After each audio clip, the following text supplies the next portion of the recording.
Nah, di awal film kita diperlihatkan sepasang kekasih yang lagi main ke sebuah wahana baru gitu guys. Sebuah tower tinggi yang menyajikan pemandangan yang asoy geboy dan cetar membahana.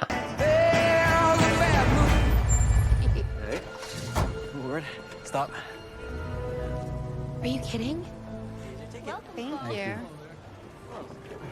Going up.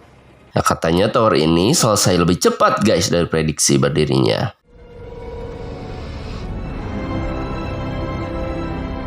Dan ketika si Iris terlihat sampai di atas menara, dia pun tidak dapat kursi karena temannya yang bekerja di sana baru aja dipecat hari ini.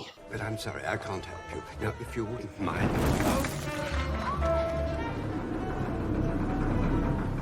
It is perfect. Nah, saat sedang berada di atas, si Iris tiba-tiba saja merasa mual karena ternyata dia ini sedang hamil walaupun belum resmi menikah dengan pacarnya guys. Dan si pacar juga katanya belum tahu kalau dia itu sedang hamil. How far along are you? I don't know.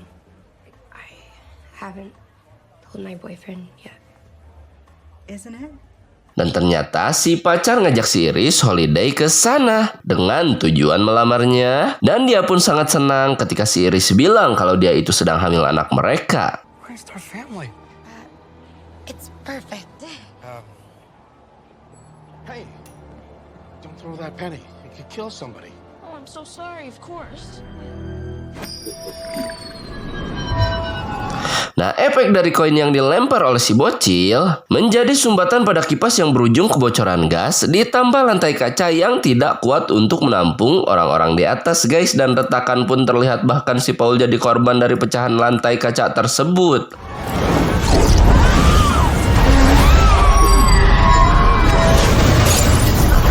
Dan saat mereka semua akan lewat tangga darurat, hanya si bocil yang selamat. Sementara yang lainnya terjatuh karena tangga tersebut juga ternyata rusak. Nah, tak hanya tangga darurat, lift yang ternyata juga merupakan jalan yang buntu. Bahkan atap gedung hancur sampai seorang wanita ketimpa oleh sebuah piano guys. Dan si bocil yang sudah sampai di bawah juga terkena piano tersebut. Dan sekarang hanya tinggal si Iris guys dan seorang bocah. Tapi mereka berdua juga terlihat tidak selamat. Dan ternyata penglihatan tersebut adalah sebuah mimpi dari seorang gadis bernama Stephanie. Nah, si Stephanie ini adalah seorang mahasiswa sekaligus cucu kandung dari si Iris sendiri guys, yang selamat karena punya penglihatan tentang kecelakaan di tower tadi. Every night, Steph. God, I'm not getting any sleep. Nah, dia ini selalu terganggu guys tentang sebuah mimpi. Dan kemudian terlihat pulang ke rumahnya untuk mencari tahu tentang peninggalan milik ibunya yang ternyata meninggalkan mereka saat si Stephanie umur 10 tahun. Stephanie, what's going on? Is that okay? Yeah, no, that sounds totally fine. But I just need to find mom's mom, Iris. Tak hanya dirinya sendiri, si Steffi yang ternyata juga memiliki adik bernama Charlie yang katanya mau main ke rumah sepupu karena sudah ada sebuah janji gitu guys sama saudaranya tersebut. Bye, love you. Love you too. Dan si Steffi juga terlihat ikut tuh bersamanya. Dan ketika mereka berdua sedang dalam perjalanan, si Steffi bercerita tentang mimpi buruknya di mana dia selalu bermimpi tentang nenek mereka. I can't sleep. Every time it has to mean something. Nah, saat mereka sampai di tempat tujuan, si Charlie yang terlihat langsung ngobrol dengan saudaranya, sementara si Steffi terlihat menemui Bibi dan juga Uanya gitu guys, karena tujuan dia datang ke sana emang buat nanya sama mereka. Psycho Granny? Dan saat si Steffi bercerita tentang mimpinya, mereka pun terlihat kaget karena mereka menganggap kalau ibu mereka adalah seorang dengan gangguan jiwa. Campbell is a very deeply disturbed woman. Nah, ternyata ibu dari si Steffi juga pergi karena terpengaruh oleh kelakuan neneknya yang selalu mengekang mereka sewaktu paman dan ibu si Steffi itu masih usia anak-anak guys. Dan itu dilakukan oleh si nenek semenjak kakek mereka meninggal. Sampai-sampai pemerintah memisahkan mereka guys dan membawa si Iris. Tapi cerita tersebut malah semakin membuat si Steffi penasaran. Dan si Bibi memberitahu lokasi dokumen dari surat-surat yang dikirim oleh si Iris pada anak-anaknya. One of those letters.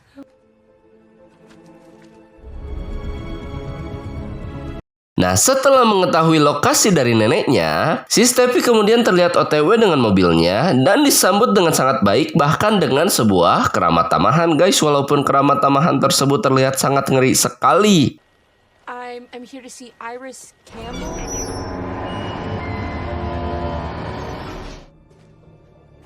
Come in slowly.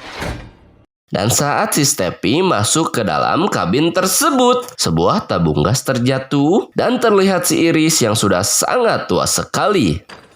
Sit. But you saw my letters. That's why you're here. Nah, saat si Steffi bercerita pada si Iris tentang mimpinya, si Steffi kemudian mengingat momen tersebut kembali saat dia mengambil koin dari seorang bocil dan juga menyelamatkan semua orang di sana guys, yang seharusnya mereka semua itu mati di hari itu. Tapi semua orang yang selamat dikabarkan mati juga guys, satu persatu. Bahkan tower tersebut juga resmi dihancurkan. Dan si Iris yang sudah berhasil menggagalkan kematian harus terkena kutukan berupa sebuah penyakit kanker. Nah, saat si Iris mengajak si Steffi buat tinggal bersamanya, bahkan memberinya buku catatan yang sudah dia buat dari sejak lama guys, yang bertuliskan bagaimana cara orang yang selamat dari menara kemudian mati satu persatu. Dan si Steffi yang terlihat tidak mau karena menganggap itu hanya sebuah omong kosong. Dan saat dia akan pergi, si Iris menunjukkan hal yang tidak masuk akal walau dengan mengorbankan nyawanya. Step back.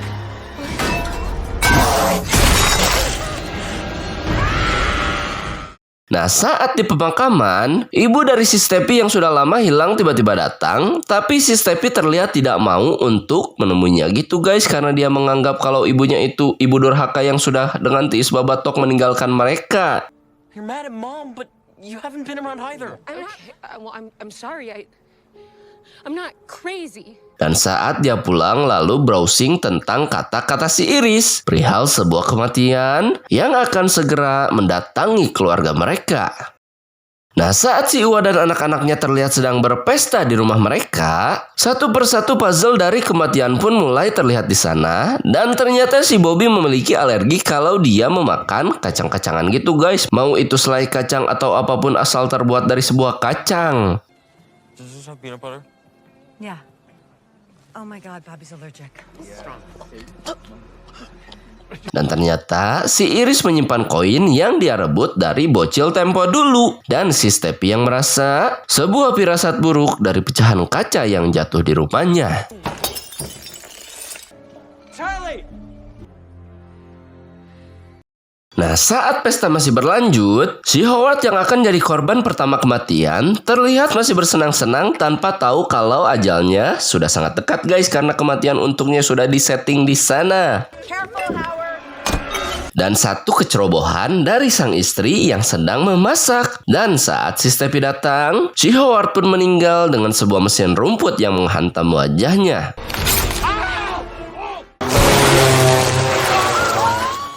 Nah, dari sekian banyak orang yang sudah meninggal dari kasus si Iris, ternyata masih ada aja orang yang selamat berinisial JB dan ditulis oleh si Iris di bukunya gitu guys, yang tentu saja itu menjadi sebuah petunjuk untuk si Stephanie. Don't you see this? I don't think this is the appropriate time for this. Tapi keluarganya tidak percaya gitu guys sama dia, dan malah menuduh si Steffi sedang membuat konspirasi karena sudah meramal kalau sekarang giliran dari keluarga si Howard yang akan didatangi oleh kematian. I'm sorry. Look, I love you. Bye, Stephanie. Come on. Eric, no wait. Dan untuk menghibur hati anaknya, si Darlene berkata jangan sampai pola pikir si Iris menghancurkan hidupnya. Nah, saat si Eric sedang bekerja, kembali satu persatu puzzle kematian pun mulai terlihat, dimulai dari sebuah besi bahkan sebuah lagu yang sedang dia setel di sana guys, sebelum dia menutup kios tempat dia mentato semua pelanggannya.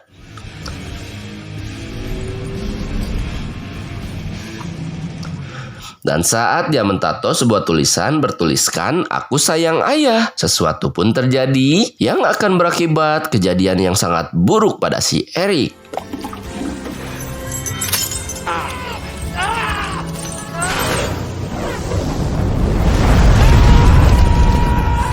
Nah, di esok paginya, si Steffi yang sangat khawatir pada si Eric kemudian mengajak si Charlie untuk pergi ke rumah si Eric gitu guys, untuk memastikan kalau si Eric itu tidak apa-apa.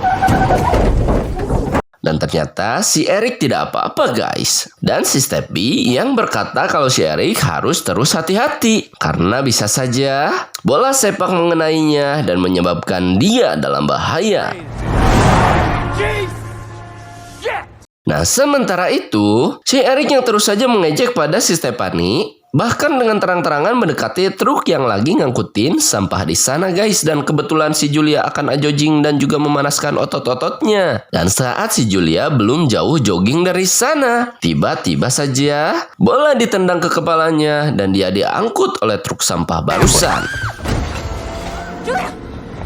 Nah saat mereka mengejar truk sampah tersebut, si Amang yang ternyata sedang nyetir sambil pakai headset dan membuat si Eric tidak bisa menghentikan truk sampah tersebut gitu guys. Walaupun si Amang berhenti saat si Eric menghadangnya dari arah depan.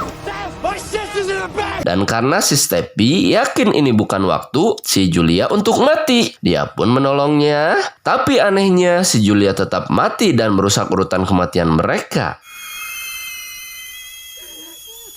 Nah, karena si Steppy merasa ada yang salah dengan semua teori yang dia tahu, plot twist dari kematian si Julia kemudian baru saja terungkap, yang mana ternyata si Eric bukanlah anak kandung dari si Howard guys, karena ibunya itu selingkuh waktu dulu si Howard sama dia sedang pasea. It doesn't matter. Jerry Fenbury. Dan karena urutannya sudah benar, berarti saat ini adalah giliran dari si Bobby. Dan si Bobby pun meminta bantuan si Steppy untuk menangkal dia dari kematian. Next, right?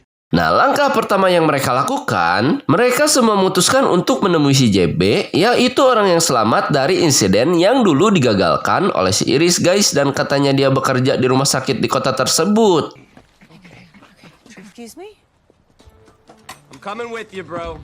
Dan saat di dalam mobil, yang mana si Steppy masih marah pada ibunya. Dan ibunya menjelaskan tentang keputusannya meninggalkan mereka saat si Steppy masih sangat kecil. I always keep them where I can see them. Nah, saat mereka sampai di rumah sakit, mereka semua akhirnya bertemu dengan si JB. Dan si JB sudah menunggu bahkan mengetahui urutan siapa aja yang sudah mati guys. Bahkan dia tahu dengan detail nama si Steppy dan juga keluarganya. Nah, ternyata si JB ini adalah bocah kecil guys yang dulu ada di tower. Dan dia pun orang yang sudah membangun kabin untuk si Iris. Bahkan dia juga orang yang sudah mengobati si Iris dari penyakit kanker yang sedang dia derita. Nah, si JB juga menjelaskan cara agar mereka bisa selamat dari kematian, yaitu dengan cara membunuh dan mendapat sisa nyawa dari orang yang dibunuh guys, atau bisa juga dengan cara mati dan bangkit lagi dari kematian. Seperti zaman dulu, seorang wanita bernama Kimberly Choman yang sempat meninggal, tapi dokter menyelamatkannya dan dia pun terputus dari rantai kematian. Fact is, you're all gonna die. Good luck. Nah, setelah mendengar nasihat dari si JB, si Steppy kemudian terlihat sudah sangat menyerah, tapi si Eric memiliki ide yang cukup terdengar kocak guys, yaitu membunuh si Bobby dan kemudian menghidupkannya. You wanna kill someone, take the time they have left? A little nuts. Dan karena si Bobby itu alergi dengan kacang-kacangan, si Eric pun memutuskan untuk memberinya makanan kacang agar alerginya kambuh dan si Bobby dalam bahaya. Can you help? Now what? Nah, untuk melakukan rencananya, si Eric menyuruh si Bobby untuk sabar menunggunya, tapi perilaku tersebut malah menyalakan sebuah mesin MRI gitu guys, yang magnetnya itu bisa menarik semua benda logam masuk ke dalamnya. Okay, come on, sit down. Sit. Dan akhirnya si Eric yang sudah mendapat kursi untuk mendorong si Bobby. Dan rencana dilakukan, tapi yang terjadi berikutnya adalah sebuah kecelakaan yang sangat luar biasa.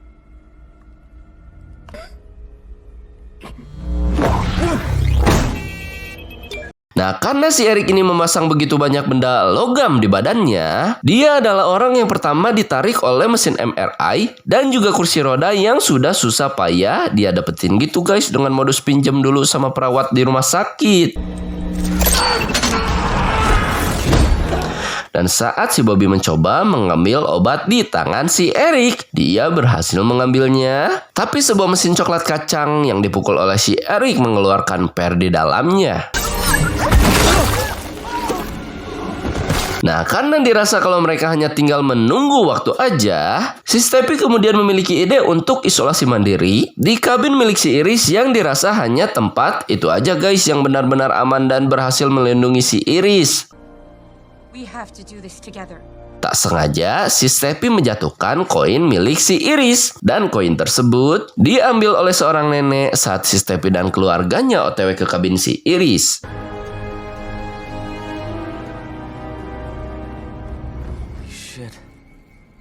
Nah, saat mereka sampai di sana, si Steppy yang merasa kalau kematian sedang menunggu mereka, dan dia pun kemudian menabrak gerbang dengan menggunakan mobilnya gitu guys, tapi hal tersebut malah membuat dia terkunci oleh sabuk di kursinya. Dan saat dia menyuruh ibunya untuk masuk ke dalam kabin, percikan dari sebuah listrik membuat sebuah ledakan yang sangat besar dan mengakibatkan mobil dia terguling.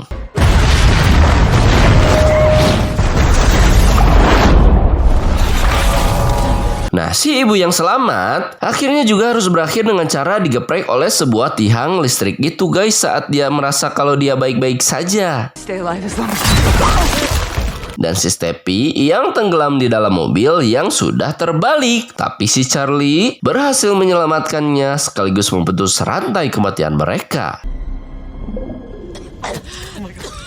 Are you okay?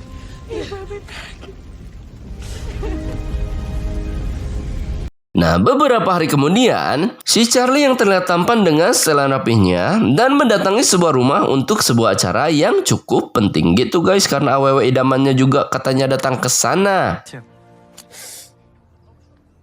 Dan terlihat seorang nenek-nenek yang dulu ngambil koin gitu guys milik si Iris. Dan dia pun terlihat menjatuhkannya. Dan koin tersebut nyempil di sebuah rel kereta dan sedikit mengganjal di rel kereta tersebut. Nah, kemudian seorang bapak-bapak bilang sama si Steppy kalau sebenarnya si Steppy tidak pernah mati sekali guys, karena secara medis si Steppy masih hidup waktu si Bobby menyelamatkannya di kabin milik si Iris. Tentu saja obrolan tersebut membuat si Steppy sangat terpukul. Dan saat kereta lewat, kereta tersebut tergelincir dan mengakibatkan Final Destination pun terjadi.